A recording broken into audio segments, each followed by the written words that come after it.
స్ఫూర్తిలో బాబా వారికి సమర్పించి స్వీకరించుదాం. భగవంతునికి అర్పించనిదే ఏ పదార్థాన్ని కూడా మనం స్వీకరించరాదు. సహజంగా ఇంద్రియాల కంటే ముందు మన మనసు, బుద్ధి వాటిని అనుభవించును. కనుక భగవంతుని స్మరించి వాటిని అర్పించిన తరువాతనే లౌకిక వాంఛలు తగ్గుముఖం పడతాయి. నిత్యం సర్వసాధారణమైన ప్రక్రియలో భోజనం ముఖ్యమైనది. భగవదర్పితమైన భోజనం పవిత్రమవుతుంది. కానీ చాలా కొద్ది మందికి మాత్రమే తినే ముందు భగవంతునికి అర్పించే అలవాటు ఉంటుంది. షిరిడీలో ప్రతి ఆదివారము సంత జరిగేది. ఒక ఆదివారం హేమాడ్ పంత్ సంతకు వెళ్ళి మసీదుకు వచ్చాడు. చిత్రంగా అతని చొక్కా చేతి భాగం నుండి శనగలు రాలినవి. వీడికి ఒక్కడే తినే దుర్గుణం ఉంది.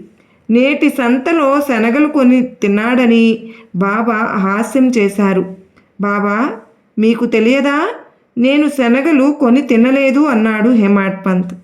అప్పుడు బాబా, నువ్వేదైనా తినేటప్పుడు నన్ను స్మరిస్తున్నావా అని అడిగారు. ఈ విధంగా మనం ఏదైనా తినడానికి ముందు భగవంతునికి అర్పించాలని బాబావారు ఉపదేశించారు. బాబాను మన మనస్సునందు నిలుపుకొని సాయినాథునికి సమర్పించిన తరువాత మనం స్వీకరించినది ఏదైనా సరే మనకు ఆనందాన్ని ఇస్తుంది. మనను సృష్టించేది, పోషించేది దైవమే. మనకేది లభించినా అది దైవ కృప వల్లనే.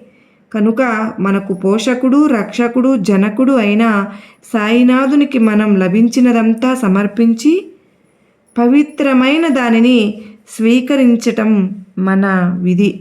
మనం అలా చేయడం వల్ల దానిలో చాలా శక్తి, పుష్టి మనకు లభిస్తుంది.